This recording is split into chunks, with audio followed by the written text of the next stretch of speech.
Oke,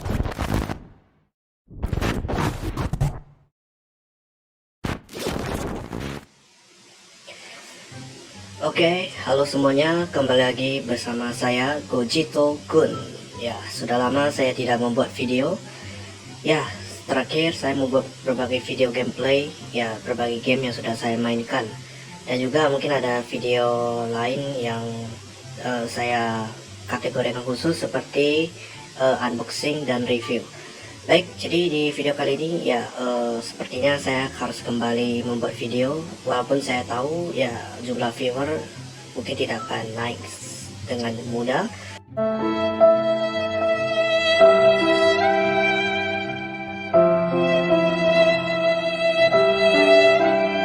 Dan juga mungkin jumlah subscriber juga tidak akan langsung meningkat secara pesat.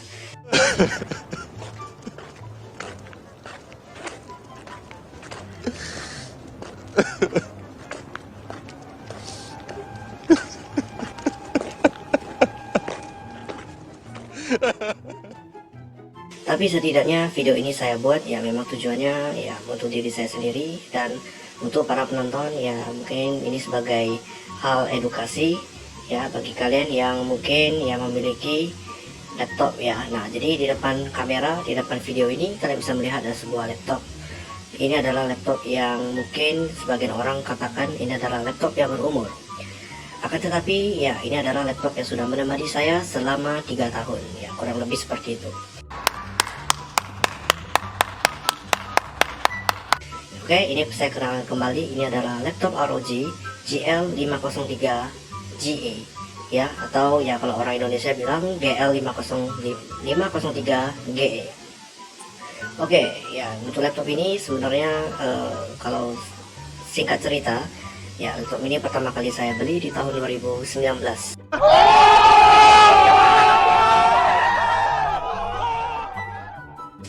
Ya, ini adalah laptop yang bisa dibilang adalah laptop yang saya cari karena desainnya. Desain dari laptop ini benar-benar gaming sekali ya. Jadi berbeda dengan brand-brand yang waktu itu saya pilih ya, memang laptop ini lebih menonjol.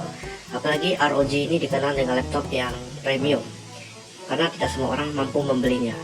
Ya, apalagi memiliki fitur-fitur yang mungkin berbeda dengan laptop lainnya. Oke, nah jadi waktu itu saya juga memang berpikir dengan laptop ini ya sudah seharusnya bisa menemani saya untuk beberapa tahun ke depan untuk memainkan berbagai game, karena tujuan utama saya membeli laptop ini adalah untuk memainkan game. Oke, jadi untuk spesifikasi sepertinya seharusnya kalian sudah tahu jika sudah pernah menonton video review-review dari reviewer lain ya. Jadi yang pertama dari CPU yang digunakan adalah Intel Core i7 generasi ke-8. Jadi ini adalah Intel yang generasi yang sudah, kalau mau dibilang tua mungkin belum terlalu tua, tetapi setidaknya untuk sekarang sudah ada generasi yang baru yang mungkin bisa dibilang ini sudah ketinggalan sekitar 4 generasi, karena generasi yang terbaru di sini adalah generasi ke-12. Oke, jadi ini dengan kode 8750H dengan base clock 2,2 GHz yang bisa di turbo hingga kalau tidak salah 4,1 GHz ya. Ini sebenarnya untuk laptop ini dengan prosesor seperti ini sudah seharusnya cukup ya untuk kebutuhan berat seperti editing ya, dan pasti untuk gaming. Nah, jadi untuk RAM-nya ya saya awalnya beli ini dengan kapasitas 8 GB yang tersedia di laptop ini, dan sudah saya upgrade setahun 2 tahun kemudian ya, saya upgrade ke 8 GB dengan kecepatan 2666 MHz ya kalau saya tidak salah. Nah, jadi sehingga total sekarang RAM yang tersedia adalah 16 GB.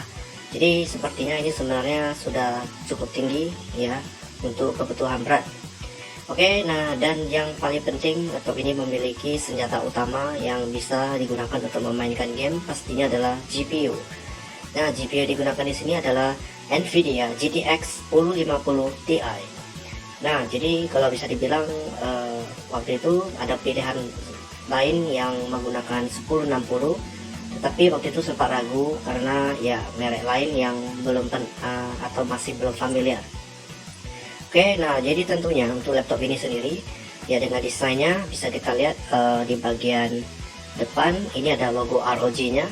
Nah, bagi depan logo ROG-nya ini bisa terang, dan ini yang saya suka dari laptop ini. Hingga kalau misalnya kita menerangkan layarnya, maka semakin terang, maka yang terjadi adalah layarnya logo ROG-nya ikut terang. Dan untuk portnya saya bisa bilang ini adalah port yang sangat lengkap. Kenapa? Ya, kalau bagi saya dengan satu USB Gen 2, USB 2 dan ada 3 USB 3, ini menurut saya sudah mencukupi untuk kebutuhan saya dalam portingan peripheral ya. Dan juga ya ini sangat cukup membantu lah ya untuk saya dalam memasang berbagai perangkat luar. Oke, dan juga ya ini ada USB Type-C tentunya. Dan juga ya seperti biasa ada port Ethernet dan ada port midi display. Oke, ini memang tidak saya rincikan lagi di video ini karena saya mungkin hanya sekilas ingin mereview ya, review singkat atau quick review ya, untuk menyampaikan apa sih hal-hal yang saya sukai dan apa hal yang mungkin saya kurang sukai dari laptop ini. Nah ya, seperti saya sampaikan di awal, saya sangat menyukai desainnya karena desainnya gaming kali, apalagi yang memiliki keyboard RGB ya. Keyboard ini saya sangat suka karena ya bisa berganti warna dan memiliki 4 zona warna. Dan juga untuk layarnya ini menjadi poin plus juga ya, walaupun ini bukan menggunakan layar IPS, hanya menggunakan layar TN, tetapi dia sudah mendukung 120 Hz sehingga untuk sekarang itu bisa memainkan game di atas 60 fps dan sudah menjadi standar baru dalam laptop gaming. Oke, nah juga ya untuk laptop ini sebenarnya dibilang terlalu tebal tidak juga, dan dibilang tipis ya juga. Nah yang paling penting di sini adalah hal-hal yang mungkin ada yang kurang saya sukai tentunya ya. Yang pertama untuk sisi keyboardnya. Keyboardnya ini memang walaupun RGB, tetapi saat kita mengetik agak keras, mungkin agak sedikit penyot ya, agak sedikit penyot. Sehingga terkadang ya kalau bagi orang yang mungkin ya suka keyboard yang agak keras ya, mungkin ini kurang sesuai. Seperti saya, mungkin saya merasa feelnya agak aneh. Oke, nah jadi hal yang lain mungkin yang kurang saya sukai di sini adalah dari sisi power consumptionnya ya, alias baterainya. Untuk baterainya sendiri memang bisa dibilang ini karena laptop gaming, tentu daya tahannya tidak bisa diharapkan terlalu banyak ya, apalagi jika dipakai untuk main game, tentu ini bisa habis dalam waktu yang sangat singkat. Ya ini wajar karena performa dari laptop ini memang tergolong tinggi. Dan hal yang mungkin sebenarnya ya ini berlaku untuk semua laptop tentunya, yaitu upgradable. Nah jadi seperti yang kita ketahui bahwa laptop itu tentu tidak bisa di-upgrade selayaknya sebuah PC desktop. Nah misalnya untuk sisi GPU. Nah untuk GPU tentunya ini laptop tidak bisa di-upgrade. Artinya jika setahun 2 tahun ke depan, tentu GPU ini sudah sangat ketinggalan ya untuk memainkan game-game yang baru. Nah jadi ini menjadi satu kelemahan ya, sebenarnya ini untuk semua laptop sih, tidak hanya untuk laptop ini saja ya. Semua laptop tentu tidak bisa di-upgrade GPU nya, apalagi dia sudah tertanam di mobile. Oke, dan ya yang paling hal yang lain mungkin ini tergantung selera saja. Laptop ini memang ya namanya laptop gaming memiliki dua fan dan 4 heat pipe, tentunya cukup menjinakkan ya prosesor Core i7 8750H beserta GTX 1050 Ti ini ya, terkadang membuat fan-nya berputar sangat kencang sehingga suaranya seperti suara pesawat jet yang sedang terbang. Oke, nah jadi ini yang menjadi kekurangan yang sebenarnya bukan kekurangan yang paling fatal, tapi overall laptop ini ya tentunya kalau mau diajak ngedit, mau diajak main game ya tentunya masih cukup kuat. Nah jadi ya tergantung dari kebutuhan. Jika menggunakan laptop ini memang untuk main game, mungkin untuk kedepannya jangka panjang ini mungkin akan kurang. Tapi jika dipakai untuk ngedit, sepertinya laptop ini masih siap ya untuk berperang menghadapi berbagai editing yang kalian butuhkan. Oke, nah jadi kalau untuk performanya mungkin saya tidak akan saya tampilkan di video ini ya, karena saya merasa memang seharusnya kalian sudah pernah melihat benchmark atau gameplay ya laptop ini di berbagai game. Apakah performanya seperti apa, seharusnya kalian sudah tahu. Mungkin tidak akan saya tampilkan lagi di video ini karena ya seperti saya sampaikan, ini adalah video singkat untuk saya sampaikan ya apa yang saya rasakan selama menggunakan laptop ini selama kurang lebih 3 tahun. Nah, sebagai informasi, laptop ini saya beli di harga 16 juta ya, 16 juta di tahun 2019. Dan jika di upgrade dengan RAM mungkin harganya sekitar 600-an plus. Nah, laptop ini juga tidak memiliki SSD bawaan dan saya harus mengupgrade SSD nya sebesar 256 GB ya dengan merek Adata dengan harga kurang lebih 800-an ya. Jadi juga ya ini tentunya menjadi salah satu kelebihan lain ya untuk sisi upgrade dalam hal storage.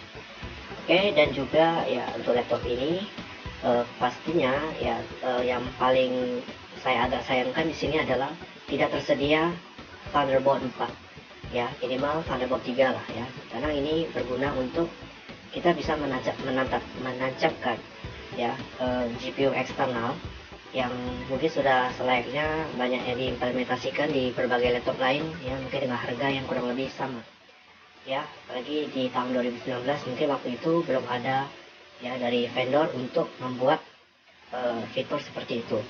Tetapi ya mau bagaimanapun, kalau untuk sekarang, kalau kalian yang ingin mencari laptop 16 jutaan, mungkin spesifikasinya sudah lebih terkini ya, tentu memiliki spek yang sudah jauh-jauh lebih bagus untuk jangka panjang ya. Ini bisa membuktikan perkembangan teknologi sangat-sangat besar ya. Dari dulu yang membeli laptop dengan harga segini ya, sekarang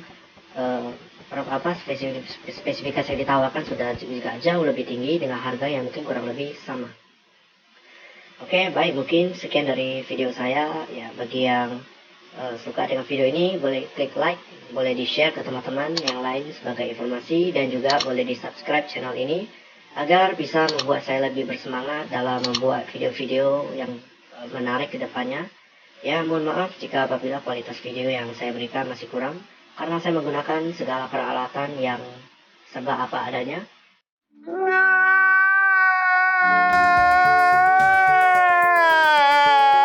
ya, kamera dari handphone ya, misalnya saya juga lupa menggunakan tripod, dan juga mungkin kualitas lightingnya juga kurang karena maklum saya hanyalah seorang YouTuber pemula.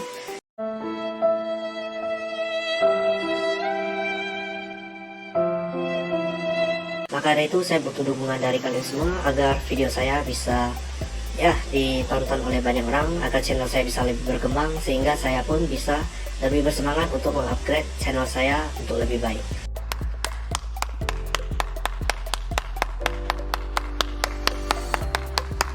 Baik, sekian dari video ini, saya ucapkan ciao.